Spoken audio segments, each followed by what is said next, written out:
வாங்க வாங்க தம்பி தங்கை மாதிரி இயேசு கிறிஸ்துவின் நாமத்தினாலே இந்த சோஃபியா நிகழ்ச்சிக்கு உங்களை வாழ்த்தி வரவேற்கிறேன். இன்றைக்கு நாம் எதை குறித்து தியானிக்க இருக்கிறோம் அப்படின்னா, வேத புத்தகத்தை குறித்து நாம் தியானிக்க இருக்கிறோம். Everyday read your Bible, it feels nice. ஆமாம், தினமும் வேதத்தை வாசியுங்கள், அது உங்களுக்கு நல்லது, அது உங்களை நல்ல ஆரோக்கியத்திற்குள்ளே வழி நடத்தி செல்லும். Everyday read your Bible, it feels nice. தலைகளை தாழ்த்தி நாம் ஜெபம் செய்யலாமா? எல்லாம் வல்ல பரிசுத்த தகப்பனே, வேத வசனங்களை நாங்கள் ஆராய்ந்து பார்க்க எங்களுக்கு நீர் கொடுக்கின்ற இந்த அருமையான வேலைக்காக நாங்கள் உமக்கு நன்றி செலுத்துகிறோம்.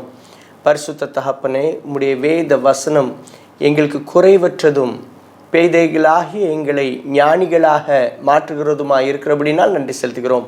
இந்த வேத வசனத்தை குறித்து நாங்கள் இன்னும் அதிகமாக அறிந்து கொள்ள, இந்த வேத வசனங்கள் எங்களை மாற்ற வல்லதாக இருக்கிறபடினால் நாங்கள் உமக்கு நன்றி செலுத்துகிறோம். ஆண்டவரே, நாங்கள் இந்த வேத வசனங்களின்படி நடக்க நீங்கள் எங்களுக்கு அனுகிரகம் செய்யுங்க. இந்த நாளிலும் கூட இந்த வேதத்தை குறித்து இன்னும் அறிந்து கொள்ள எங்களுக்கு அனுகிரகம் செய்யுங்க. இயேசு கிறிஸ்துவின் மூலம் கேட்கிறேன் பரமபிதாவே, ஆமேன். கிறிஸ்துவுக்குள் அருமையானவர்களே, சங்கீதம் 19:7 நாம் பார்த்தோம் என்றால், கர்த்தருடைய வேதம் குறைவற்றதும் ஆத்துமாவை உயிர்ப்பிக்கிறதுமாய் இருக்கிறது. கர்த்தருடைய சாட்சி சத்தியமும் பேதையை ஞானியாக்குகிறதுமாய் இருக்கிறது என்று வேதவசனம் சொல்கிறது. ஆமாம், இன்றைக்கு பேதைகளாக இருக்கின்ற நம்மை ஞானிகளாக இந்த வேத வசனம் மாற்ற வல்லதாக இருக்கிறது. இந்த பரிசுத்த வேதாகமத்தில் சொல்லப்பட்டுள்ள எழுதப்பட்டுள்ள வசனங்கள் தூய ஆவியானவருடைய பிரசன்னத்தோடு ஒத்தாசையோடு எழுதப்பட்ட வசனங்கள். சுமார் 1600 ஆண்டுகள் இடைவெளியில் 40 எழுத்தாளர்களால் எழுதப்பட்டது இந்த பரிசுத்த வேதாகமம். ஆதியாகமத்தின் புஸ்தகம் கிறிஸ்துவுக்கு முன் 1500ஆம் ஆண்டிலும், வெளிப்படுத்தின விசேஷம் கிறிஸ்துவுக்கு பின் 95ஆம் ஆண்டிலும் எழுதப்பட்டது. இந்த வேத புத்தகத்தை அழிக்க வேண்டும் என்று சொல்லி, இந்த வேத புத்தகம் இனி இருக்கவே கூடாது என்று சொல்லி நினைத்தவர்கள் நிறைய பேர் உண்டு. அப்படி நினைத்தவர்கள் எல்லாரும் இந்த பூமியிலிருந்து கடந்து சென்றிருக்கலாம். ஆனால் இந்த வேத புத்தகத்தை அவர்களால் அழிக்க முடியவில்லை. ஆமாம், வேத வசனம் குறைவற்றதும் ஆத்மாவை உயிர்ப்பிக்கிறதுமாய் இருக்கிறது. பக்கத்தில் இருக்கவங்களை பார்த்து சொல்லலாமா? உங்களுக்கு வேத வசனம் குறைவற்றதும் உங்கள் ஆத்மாவை உயிர்ப்பிக்க வல்லதாய் இருக்கிறது. வலதுகை எடுத்து வச்சு சொல்லுவோமா? வேத வசனம் எனக்கு குறைவற்றதும் என் ஆத்மாவை உயிர்ப்பிக்கிறதுமாய் இருக்கிறது. 1750ஆம் ஆண்டு ஜெனீவாவில் வைத்து வால்டர் பிரெஞ்ச் என்று சொல்லப்படுகின்ற ஒரு நாத்திகர், அவர் இந்த வேத புத்தகம் இனி இருக்கவே இருக்காது, இந்த வேத புத்தகத்தை அழிக்க இவர் பல முயற்சிகளை அவர் மேற்கொண்டார். ஆனால் 1778 இவர் இறந்து விட்டார். இவர் இறந்த பின்பு வேத புத்தகம், இவர் நாத்திக புத்தகங்கள் எந்த இடத்துல அவர் எழுதி அச்சடித்தாரோ அதே பிரஸ்ல வைத்து இந்த வேத புத்தகங்கள் அடிக்க ஆரம்பிக்கப்பட்டது. ஜெனீவா வேதாகம சங்கம் என்கின்ற சங்கம் அங்கே ஆரம்பிக்கப்பட்டது. புதிதாக அச்சடிக்கப்பட்ட அநேக ஆயிரமான வேத புத்தகங்கள் அவர் தங்கின அந்த வீட்டிலேயே பாதுகாக்கப்பட்டது. வால்டர் பிரெஞ்ச் என்று சொல்லப்படுகின்ற அந்த நாத்திகர், அவர் சொல்லியிருக்கலாம், அந்த வேத புத்தகத்தை நாங்கள் அழிச்சிருவோம்னு சொல்லியிருக்கலாம். ஆனால் அவரால் முடியவில்லை. கிறிஸ்துவுக்கு பின் 303ஆம் ஆண்டு டக்லிஷியன் என்கின்ற பேரரசர் ரோம சக்கரவர்த்தியாக அவர் மாறினார். அவர் ரோம சக்கரவர்த்தியாக அவர் மாறிட்டப்புறம் அவர் எல்லா வேதாகமத்தையும் சேகரித்து அதை கிழித்து அதை எரித்து அதை அழித்து விட வேண்டும் என்று சொல்லி நினைத்தார். அவர் கட்டில் போட்டார், யார் வேதாகமம் வைத்திருக்க கூடாதுன்னு சொன்னார். எல்லா வேதாகமங்களும் அங்கே சேகரிக்கப்பட்டன, அவைகள் அழிக்கப்பட்டன. இந்த வேதாகமத்தை எப்படியாவது நான் அழித்து விடுவேன், இயேசு கிறிஸ்துவை பற்றி தொழுது கொள்ள நான் ஒருத்தரையும் விட மாட்டேன்னு சொல்லி தேவ ஆலயங்கள் அழிக்கப்பட்டது. கிறிஸ்தவர்கள் துன்புறுத்தப்பட்டார்கள், மிரட்டப்பட்டார்கள். அங்கே வேத வசனம் அங்கே சொல்லக்கூடாதுன்னு சொல்லி அங்கே ஒரு கடினமான சட்டத்தெல்லாம் இந்த டக்லிஷியன் கொண்டு வந்தார். இந்த டக்லிஷியனின் காலத்திலே கிறிஸ்தவர்கள் துன்புறுத்தி அவர்கள் கொலை செய்யப்பட்டனர். ஆனால் 25 ஆண்டுகளுக்கு அப்புறம் கான்ஸ்டன்டைன், அதே ரோம சக்கரவர்த்தியாக அவர் வந்தார். இந்த கான்ஸ்டன்டைனுடைய தாயார் அவங்க இயேசு கிறிஸ்துவை அறிந்தவர்களாக அவங்க இருந்தாங்க. அதனால் அவ்வப்பொழுது இந்த கான்ஸ்டன்டைனுக்கு இயேசப்பாவை பற்றி சொன்னாங்க, இயேசுவின் அன்பை பற்றி சொன்னாங்க. இந்த கான்ஸ்டன்டைன் அரசர் அவர் வந்து ஆண்டவர் ஏற்றுக்கொண்டாரு. அவர் இந்த வேதாகமத்தை நேசிக்க ஆரம்பித்தாரு. அழிந்து போன வேதாகமத்தை சேகரிக்கணும் அப்படின்னு சொல்லி அவர் நினைத்தார். முதலாக 50 வேத புத்தகங்களை உடனடியாக அந்த அரண்மனையில் ஏற்படுத்த வேண்டும் என்று சொல்லி அரசு அதிகாரிகளை அவர் சொல்லி அழிந்து போன வேதாகம வசனங்கள்லாம் அவர் சேகரித்து 50 வேதாகமங்கள் புதிதாக அங்கே கான்ஸ்டன்டைனுடைய காலத்திலே எழுதப்பட்டது. இரும்புத்திரை தேசம் என்று சொல்லப்படுகின்ற ரஷ்ய தேசத்தில் வேதாகமம் கொண்டு வரக்கூடாது என்று சொல்லி தடை செய்யப்பட்டது. அங்கே தொழுது கொள்ளக்கூடாது, வேதாகமம் வைத்திருந்தாலே குற்றம் என்கின்ற காலம் ஒரு காலத்தில் இருந்தது. அப்படி இருந்த காலத்தில் ஒரு ரகசிய கூடாரத்தில் ஜெபம் பண்ணிட்டு இருந்தாங்க. அப்பொழுது என்ன நடந்தது, எப்படி அந்த வேதாகமம் அங்கே பிரசித்தி பெற்றது என்பதை குறித்து நம்ம இப்போ திரையில் நம்ம பார்க்கலாம்.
இதுதான் ரகசிய கூடுகையோ?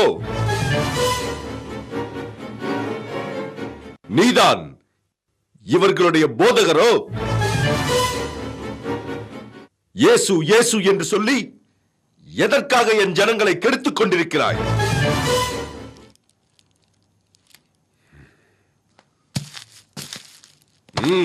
கொடு. இதுதான் வேத புத்தகமோ? இது எப்படி என் தேசத்திற்குள் வந்தது?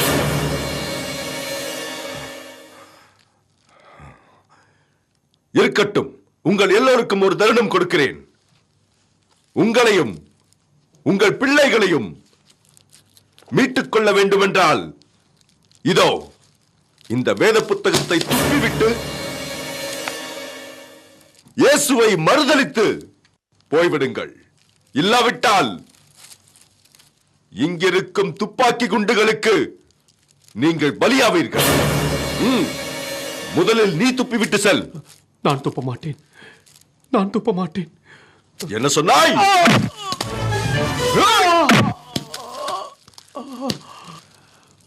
துப்பிவிட்டு செல்கிறேன். சீக்கிரம்.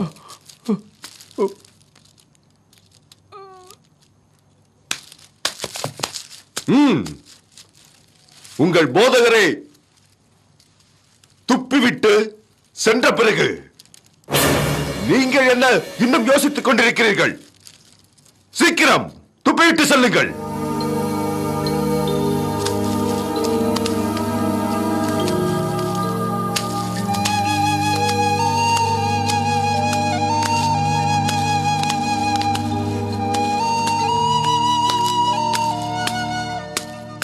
இயேசுவின் வார்த்தைகள் என் உள்ளத்தில் இருக்கும்போது எனக்கு என்ன பயம்?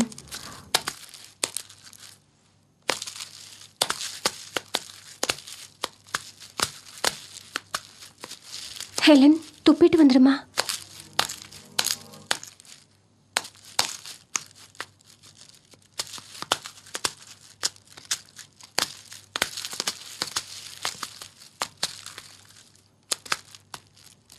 ஹெலன், ஏமா யோசிக்கிற? ஹெலன், துப்பிட்டு வந்துடுமா, இல்லைன்னா அவங்க உன்னை கொண்டு போட்டுடுவாங்க. ஹெலன், துப்பிட்டு வந்துடுமா. ஏன் எதற்காக நின்று கொண்டிருக்கிறாய்? துப்பிவிட்டு செல்.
எனக்காகவும் உங்களுக்காகவும் இங்க இருக்கிற எல்லாருக்காகவும் ஏசப்பா சிலுவை மறித்தாராங்க. நமக்காகவே உயிரை விட்டாராங்க. ஏசப்பா உங்களையும் நேசிக்கிறாராங்க.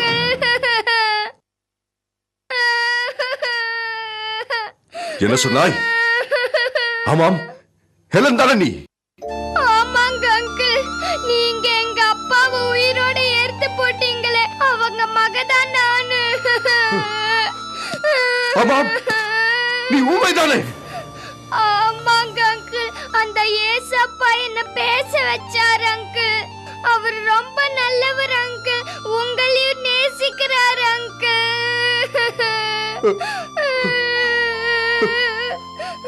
ஹெலன், என்னமா சொல்கிறாய்?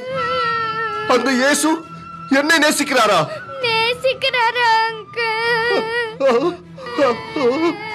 ஹெலன், ஹெலன், எத்தனையோ பேரை இந்த கையினால் சாகடித்திருக்கிறேன். ஹெலன், சாகடித்திருக்கிறேன். அந்த இயேசு என்னை நேசிப்பாரா? என்னை நேசிப்பாரா? நேசிக்கிறாரு அங்கிள். ஹெலன், ஹெலன், என்ன மன்னிச்சிடுமா ஹெலன், என்ன மன்னிச்சிடு.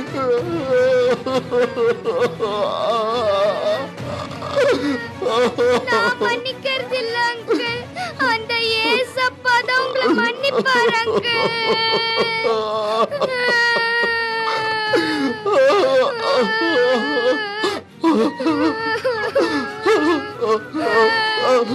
ஹெலன், என்னை அந்த இயேசு மன்னிப்பாராம்மா? மன்னிப்பாரா? மன்னிப்பாரு அங்கிள். இந்த அயோக்கியனை மன்னிப்பாராம்மா? மன்னிப்பாரு அங்கிள். இயேசுவே, இயேசுவே, என்னை மன்னியும் ஆண்டவரே, என்னை மன்னியும், என்னை மன்னியும் ஆண்டவரே.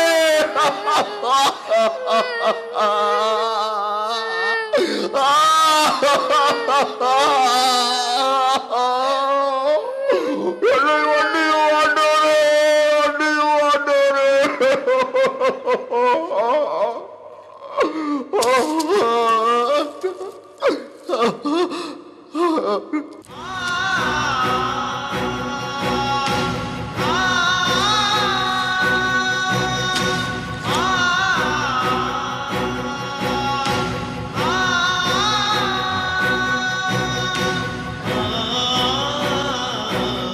நீங்கள் இந்த இயேசுவுக்காய் வாழ்கிற கூட்டமா? ச்சே! வெட்கம், வெட்கமாயிருக்கிறது. இதோ இந்த சிறு பிள்ளைக்கு இருக்கிற தைரியம் கூட உங்கள் யாருக்கும் இல்லையே. உங்கள் யாருக்கும் இல்லையே. போங்கள், போங்கள், என் கண்முன் நிற்காதீர்கள், போய்விடுங்கள்.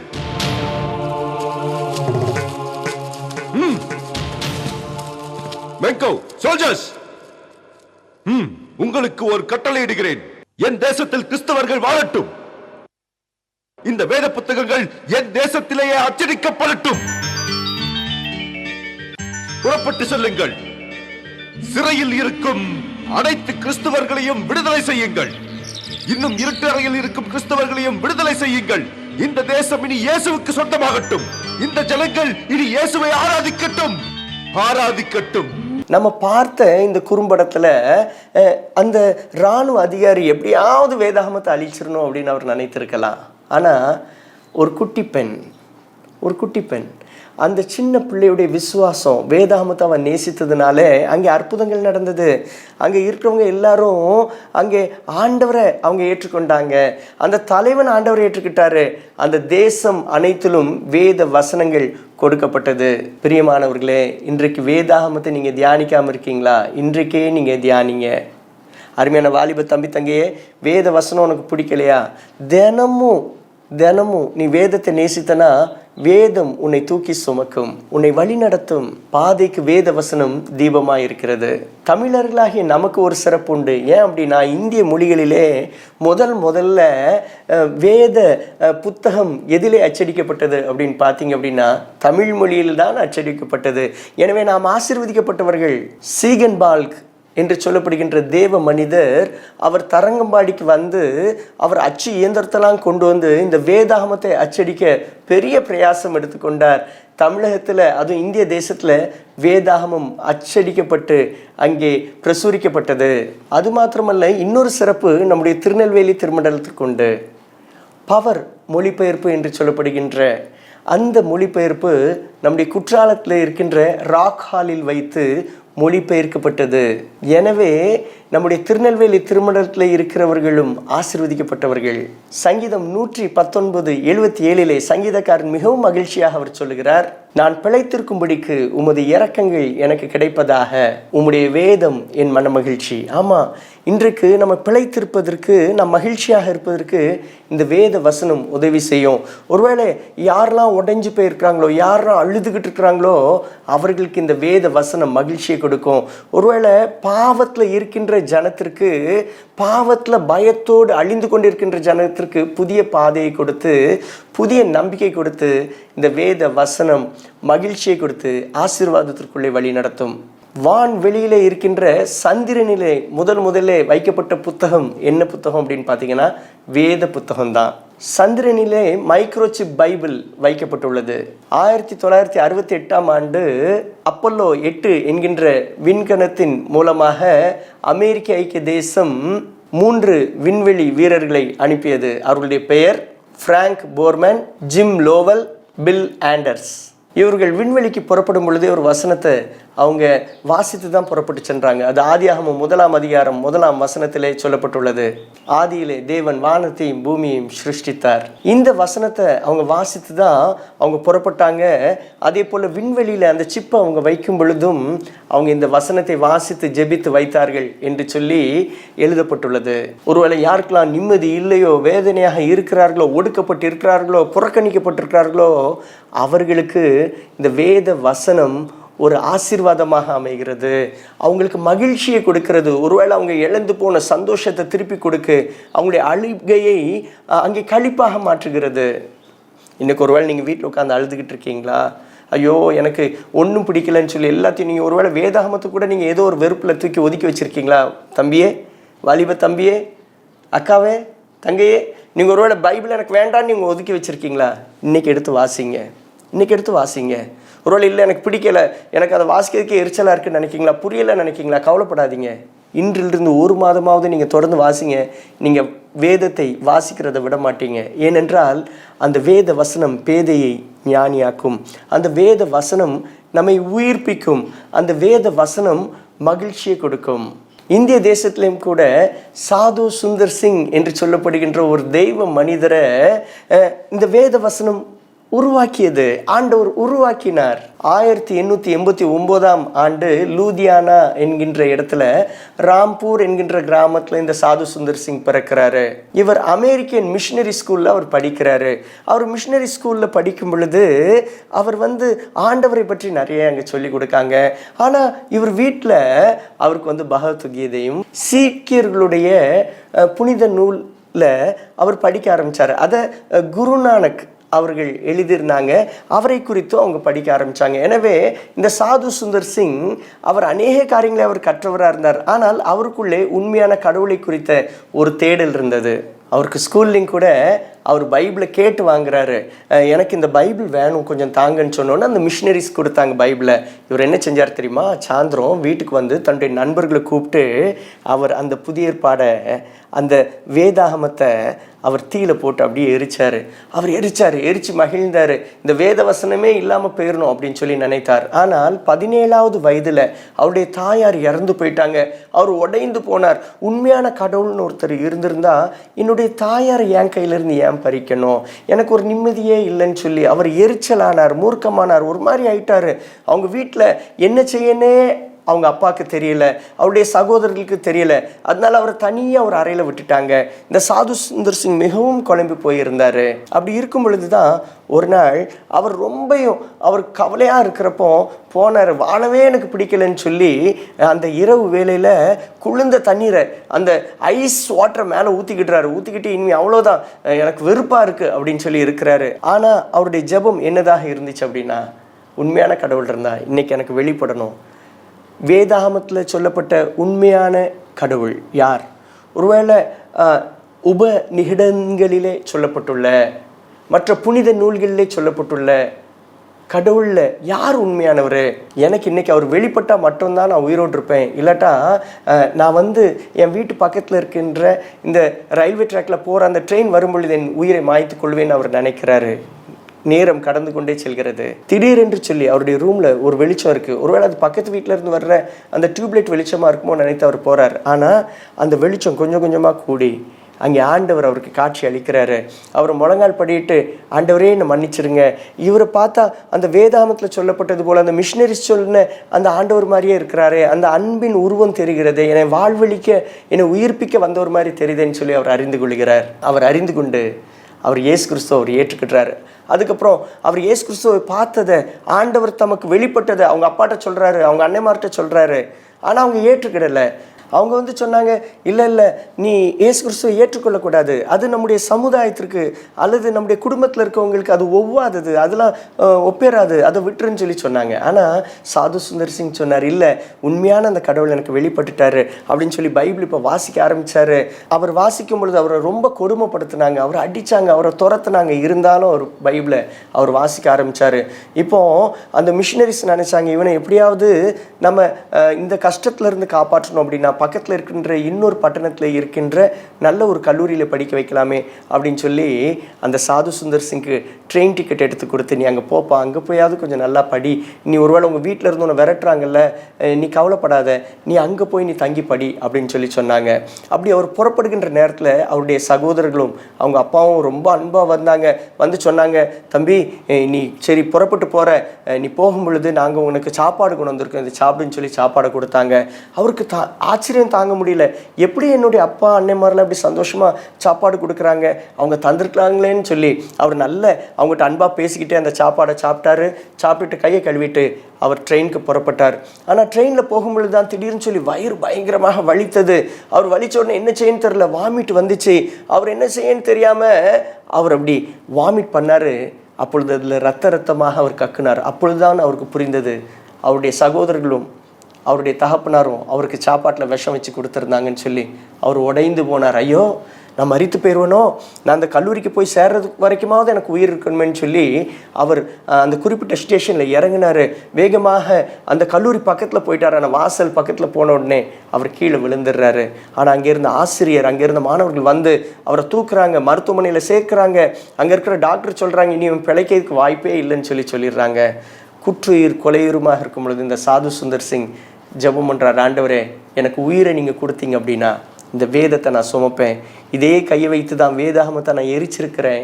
ஆனால் இதே வேதத்தை என் கையில் சுமந்து கொண்டு இந்த இந்திய தேசத்தில் போய் ஊழியம் செய்ய எனக்கு உதவி செய்யணும்னு சொல்லி அவர் ஜெபம் செய்தார். அவர் ஜெபம் செய்தது போலவே ஆண்டவர் அவருக்கு ஜீவனை கொடுத்தார். அடுத்த நாள் மருத்துவர் வந்து பார்க்கும் பொழுது, எப்படி நீங்கள் பிழைச்சிருக்கிறீங்க, நீங்கள் மறிச்சிருவீங்கன்னு நான் நினச்சேன் அப்படின்னு சொல்லி சொன்னார். சாது சுந்தர் சிங் சொன்னார், அந்த ஜீவனில் இயேசு கிறிஸ்து எனக்கு ஜீவனை கொடுத்தாரு அப்படின்னு சொல்லி அவர் பைபிளை அவர் திருப்பி வாசிக்க ஆரம்பித்தார். பின் நாட்களில் நம்ம பார்த்தோம் அப்படின்னா இந்த சாது சுந்தர் சிங் அவர் இமயமலை பகுதிகளிலே, திபெத் மற்ற பகுதிகளில் அவர் ஊழியம் செய்தார். இந்த சாது சுந்தர் சிங் முதல்ல ரொம்ப கோபக்காரராக, முதல்ல ரொம்ப அவர் வேதத்தை வெறுக்கிறவராக, அதை கிழித்தெறிகிறவராக இருந்தார். ஆனால் இப்போ அவருடைய ஜென்ம சுவாபம் பைபிளை வாசிக்க வாசிக்க ரொம்ப சாதுவாயிட்டார். அதனால ஜனங்கள்லாம் அவரை ஆசையாக சொன்னாங்க, சாது சுந்தர் சிங்னு சொல்லி சொன்னாங்க. ஏனென்றால் அவருக்கு எதிராக நிறைய பேர் வந்தாங்க, அவரை கொடுமைப்படுத்தினாங்க, அவர் வசனங்களை சொல்லும் பொழுது கல்லை தூக்கி எரிஞ்சாங்க, அவரை அடித்தாங்க, என்னெல்லாம் பண்ணாங்க. ஆனால் அவர் சாதுவாகவே இருந்தார். அவருடைய சுவாபமே அப்படி மாறி இருந்தது. எனவே தான் அவரை சாது சுந்தர் சிங் அப்படின்னு சொல்லி சொன்னாங்க. அவருடைய ஜென்ம சுவாபம் மாறினது. ஆமா, வேத வசனம் பேதையை ஞானியாக்கும்.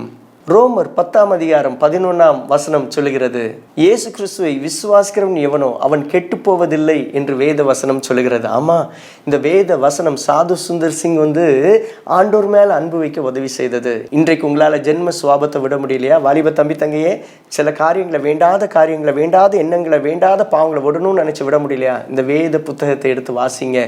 வேத புத்தகம் உங்களை உயிர்ப்பிக்கும், பேதையை ஞானியாக்கும். ஒருவேளை இதை பார்த்து கொண்டிருக்கிற ஐயாவே அம்மாவே, உங்கள் பிள்ளைங்க அல்லது உங்கள் கணவர் அல்லது உங்கள் மனைவி சில காரியத்தில் ரொம்ப கோவப்படுறாங்க, அவங்களால சில காரியத்தில் இருந்து விடுபட முடியல, அல்லது ஏதோ ஒரு பயத்தினால ஏதோ ஒரு காரியத்தில் அவங்க வந்து ரொம்ப பாதிக்கப்பட்டிருக்காங்கன்னு நினைக்கிங்களா? இந்த வேத புத்தகத்தை எடுத்து நீங்கள் வாசிங்க. இந்த வேத புத்தகத்தை உங்கள் பிள்ளைங்களை, உங்கள் கணவனை, உங்கள் மனைவியை வாசிக்க சொல்லுங்கள். தொடர்ந்து வாசிக்கும் பொழுது ஒரு பெரிய மாற்றத்தை கர்த்தர் கட்டளையிடுவார். இன்னைக்கு நீங்கள் அதை பார்ப்பீங்க. வாலிப தம்பி தங்கையே, வேத வசனத்தை நான் நேசிப்பேன், வேத வசனத்தை நான் வாசிப்பேன், தியானிப்பேன்னு சொல்லி இன்னைக்கு முடிவெடுங்க. உங்களை நல்ல மார்க் எடுக்க ஆண்டவர் உதவி செய்வார். ஒருவேளை இந்த உலகத்தில் இருக்கின்ற வேண்டாத பாவங்களை விழாதபடிக்கு இந்த வேத வசனம் உங்களை காப்பாற்றும். ஒருவேளை வீட்டில் நிறைய பைபிள் வாங்கி வச்சுருக்கேன், ஆனால் அந்த பைபிளை நான் எடுத்து வாசிக்கலை, இன்னும் அது தூசி அடைஞ்சு போயிருக்குன்னு நினைக்கிங்களா? இன்னைக்கு உங்கள் வேத புத்தகத்தில் இருக்கிற தூசியை தட்டுங்க, அதை எடுங்க, வாசிங்க, திறங்க, அதை நேசிங்க. ஆண்டவர் உங்களை நேசிக்கிறதை நீங்கள் அறிந்து கொள்ள முடியும். ஆமாம், ஆண்டவர் உங்கள் மேலேயும் என் மேலேயும் அன்பாக இருக்கிறாரு. இந்த வேத புத்தகத்தை அப்படியே சக்கையாக புழிஞ்சா ஆண்டவருடைய அன்பு வெளிப்படும் அப்படின்னு சொல்லி ஒரு அருமையான ஊழியக்காரர் சொன்னார். ஏன் தெரியுமா? ஒருவேளை நீங்கள் நினைக்கலாம், அது அப்படி ஆண்டவர் தண்டித்திருக்கிறாரு, ஆண்டவர் வந்து வேதனை படுகிறவர்களுக்கு உதவி செய்திருக்கிறார், அதே வேளையில் சிலரெல்லாம் அவங்க செஞ்ச தவறுக்கு அவங்கள தண்டித்திருக்கிறாரு, அப்போ அன்புள்ள ஆண்டவர் அதெல்லாம் செய்வாரா அப்படின்னு சொல்லி சிலர் கேட்கலாம். நல்லா கவனிங்க, ஆண்டவர் அன்புள்ளவராக இருக்கிறபடினால்தான் வறியவர், ஒடுக்கப்படுகிறவர், தரித்திரர் அவங்க வேதனைப்படும் பொழுது அவங்களுக்கு இறங்குகிறாரு, அவங்களுக்கு தீமை செய்கிறவங்களையும் கண்டிக்கிறாரு. அதை தொடர்ந்து அவங்க செய்யும் பொழுது, பிடரியை பார்வோன் கடினப்படுத்தின பொழுது தான் அவருக்கு தண்டனை வந்தது. ஒருவேளை இன்னைக்கு வேத வசனத்தின் காரியங்களை கேட்காம உங்கள் பிடரியை கடினப்படுத்துறீங்களா? இன்னைக்கு ஆண்டவர் உங்களை பார்த்து தான் சொல்கிறாரு, இல்லை, நீ இந்த வேத வசனத்தை தியானித்து நீ ஆண்டவர் ஏற்றுக்க, நீ நல்ல வழிக்கு வந்துரு என்று ஆண்டவர் சொல்கிறார். ஆமாம், இந்த வேத வசனம் சங்கீதக்காரன் சொல்வது போல உங்கள் குறைய மாற்றும், உங்களை உயிர்ப்பிக்கும். இன்னைக்கு ஒருவேளை நான் குறையோடு இருக்கிறேன்னு சொல்கிறவங்க, இன்னைக்கு இந்த வேத வசனத்தை நான் வாசிப்பேன், தினமும் வாசிப்பேன்னு சொல்லி தீர்மானம் பண்ணுங்க. அதே போல் சில காரியங்களை மறித்து போய் அப்படியே இருக்கிறவங்கள ஆண்டவர் உயிர்ப்பிப்பார். ஒருவேளை பாவத்தில் இதெல்லாம் விழுந்து அவ்வளோதான் இனி வெளியில் வர முடியாதுன்னு நினைக்கிறீங்களா? இல்லை, ஆண்டவர் உயிர்ப்பிப்பார். சாது சுந்தர் சிங்க்கு வெளிப்பட்ட ஆண்டவர் பரிசுத்த பவுலுக்கு ஆண்டவர் வந்து வெளிப்பட்டார். எப்படி வெளிப்பட்டார்? அவர் வேதத்தை நேசிக்காமல் அவர் மற்றவர்களெல்லாம் துன்பப்படுத்தும் பொழுது தான் ஆண்டவர் எடைப்பட்டு அங்கே எந்த பவுல் அந்த வேதத்தை நேசிக்காதபடிக்கு ஓடினாரோ அந்த பவுல் இன்றைக்கு வேதாகமத்தில் நிறைய நிரூபங்களை எழுத ஆண்டவர் உதவி செய்தார். இன்னைக்கு நீங்கள் நினைக்கலாம், ஐயோ என் பிள்ளை ஆண்டவர் விட்டு விலகி போகிறான், வேதத்தை நேசிக்கலை. இல்லை, அவங்களுக்காக ஜெபம் பண்ணுங்க. அந்த வேத வசனத்தை தூக்கிட்டு உங்கள் பிள்ளைங்க போய் பிரசங்கம் பண்ண ஆண்டவர் வைப்பார். ஒருவேளை அந்த வேத வசனத்தையே நேசிக்காம விலகி போறாங்க அப்படின்னு நினைக்கிறவர்களுக்காக நீங்க ஜெபம் பண்ணுங்க. உங்களை துன்பப்படுத்தினவங்க, உபத்திரவப்படுத்தினவங்க, ஒருவேளை உங்களுக்கு எதிராக இருக்கிறவர்கள், உங்களுடைய ஜெபத்திற்கு, ஜெப கூடுகைக்கு எதிராக இருக்கிறவர்களுக்காக நீங்க ஜெபம் பண்ணுங்க. யார் இந்த வேத புத்தகத்தை தூக்கி எறிந்தார்களோ அவங்களே அந்த வேத புத்தகத்தை தூக்கிட்டு வருவதற்கு, இந்த வேதத்திற்காக நிற்பதற்கு, ஆண்டவருடைய வசனத்திற்காக நிற்பதற்கு, கர்த்தருக்காக நிற்பதற்கு ஆண்டவர் உதவி செய்வார். இன்றைக்கும் கூட இந்த வேத வசனத்தை நான் நேசிப்பேன்னு சொல்லுவோமா? வலதுகை எடுத்து வச்சு சொல்லுவோம், நான் வேத வசனத்தையும் என் ஆண்டவரையும் நான் நேசிப்பேன். பக்கத்தில் இருக்கவங்கள பார்த்து சொல்லலாமா? நீங்கள் வேத வசனத்தையும் ஆண்டவரையும் நேசியுங்கள். இப்போ எல்லாரும் சேர்ந்து இந்த சங்கீதத்தில் உள்ள வசனத்தை நாம் வாசிப்போமா? சங்கீதம் 19:7. கர்த்தருடைய வேதம் குறைவற்றதும் ஆத்துமாவை உயிர்ப்பிக்கிறதுமாய் இருக்கிறது. கர்த்தருடைய சாட்சி சத்தியமும் பேதையை ஞானி ஆக்குகிறதுமாய் இருக்கிறது. தலைகளை தாழ்த்தி ஜெபம் செய்வோமா? எல்லாம் வல்ல பரிசுத்த தகப்பனே, இந்த அருமையான நாளுக்காக நாங்கள் உமக்கு நன்றி செலுத்துகிறோம். எங்களுடைய குறைகளை மாற்றுகிறவரை நாங்கள் உமக்கு நன்றி செலுத்துகிறோம். உம்முடைய வேதத்தை நேசிக்கிறவர்களுடைய குறைகளை நீர் மாற்றுகிறீர். அப்போ அவர்களை உயிர்ப்பிக்கிறீர். இன்றைக்கும் கூட இதை பார்த்து கொண்டிருக்கின்ற உம்முடைய பிள்ளைகள் வேதத்தை நேசிக்க தியானிக்க நீங்கள் அனுகிரகம் செய்யுங்க. அப்பா, எங்களுடைய ஆவி ஆத்துமா சரீரத்தை உயிர்ப்பிக்க நீங்கள் அனுகிரகம் செய்யுங்க. பரிசுத்த தகப்பனே, பேதையை ஞானியாக்குகின்ற இந்த வேத வசனம் அநேக வேளைகளில் அப்பா, நாங்கள் இந்த உலகத்தில் பேதைகளைப் போல இருக்கிறோம். எங்களுடைய பிள்ளைகள் பேதைகளாக இருக்கிறார்கள். அவர்களை நீர் உம்முடைய வேத வசனங்களை கொண்டு உயிர்ப்பித்து ஞானிகளாக அப்பா எல்லா மக்களுக்கு முன்பதாக உயர்த்தி ஆசீர்வதிங்க. இந்த நாளில் கூட உம்முடைய கர்த்தங்களை தாழ்த்தி தருகிறோம்.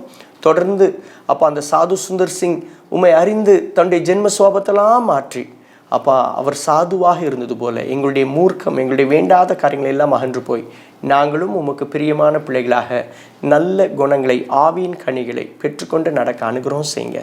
இயேசு கிறிஸ்துவின் மூலம் கேட்கிறேன் பரமபிதாவே, ஆமென். அருமையான வாலிப தம்பி தங்கைமாரே, ஆமாம், every day read your Bible, it feels nice. பக்கத்தில் இருக்கவங்களை பார்த்து சொல்லலாமா? Every day read your Bible, it feels nice. Thank you, God bless you. அருமையான நேயர்களே, February 14th அது காதலர் தினமாக உலகம் அனைத்திலும் அனுசரிக்கப்படுகிறது. லவர்ஸ் டே என்று அனுசரிக்கப்படுகிறது. அந்த நாளிலே தவறான வழியில் போகிறவங்களுக்கு சரியான வழியை காட்டும் வேலண்டைன்ஸ் டே ஸ்பெஷல் மேகசின் வாலிபர் தோழன் பத்திரிகை இந்த வாலிபர் ஐக்கிய சங்கத்தினால் வெளியிடப்படுகிறது. இது தேவைன்னு சொல்கிறவங்க நீங்கள் எங்களை தொடர்பு கொள்ளலாம். இது ஆங்கிலத்திலும் தமிழிலும் அச்சடிக்க விரும்புகிறோம். இந்த பத்திரிகை அச்சடிப்பதற்கு செலவாகிறது. ஒரு பத்திரிகை அச்சடிப்பதற்கு கிட்டத்தட்ட 18 ரூபாய் ஆகிறது. எனவே உங்களுடைய குடும்பத்தின் சார்பாக 50 அல்லது 100 பத்திரிகை நீங்கள் அடிப்பதற்கு உதவி செய்தீர்கள் என்றால் அது மிகவும் உதவியாக இருக்கும். ஒருவேளை உங்களால் முடிந்த 500 ரூபாய் அல்லது 1000 ரூபாய் அல்லது 2000 ரூபாய் நீங்கள் கொடுத்தீங்க அப்படின்னா உங்களுக்கு ரசீது அனுப்பப்படும். ஒருவேளை நீங்கள் கீழே தெரிகின்ற இந்த நம்பரில், என்னுடைய நம்பரில் நீங்கள் தொடர்பு கொண்டீங்கனாலும் நீங்கள் எங்களை தொடர்பு கொள்ளலாம். அல்லது இப்பொழுது தெரிகின்ற QR கோடு, இந்த QR கோடு ஒரு சில செகண்ட்ஸ் திரையிலே தெரியும். இந்த QR கோடை நீங்கள் ஸ்கேன் பண்ணி அதில் நீங்கள் TDY அக்கௌண்ட்டுக்கு நீங்கள் அனுப்பினீர்கள் என்றாலும் உங்களுக்கு ரசீது கொடுக்கப்படும். உங்களுடைய பெயரையும் விபரத்தையும் எங்களுடைய வாட்ஸ்அப் நம்பரில் நீங்கள் தெரிவிக்க மறவாதிருங்கள். கர்த்தர் தாமே நம் அனைவரையும் ஆசீர்வதிப்பாராக. God bless you. Every time I read my Bible, feel alright, alright. Every time I read my Bible, feel so nice, man. Every time I read my Bible, I get a little knowledge, yes I do. Every time I read my Bible, I get to know Jesus Christ. Yes, every time I read my Bible, feel alright, alright. Every time I read my Bible, feel so nice, man. Every time I read my Bible, I get a little knowledge. Every time I read my Bible, I get to know Jesus Christ. Man, if you want to know how it begins, read Genesis 1. And if you want to know about prophecies, go and read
then all of the things shall be added unto you.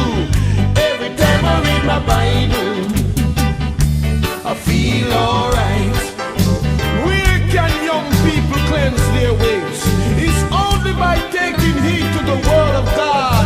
For the Word of God is a lamp unto my feet and a light unto my path.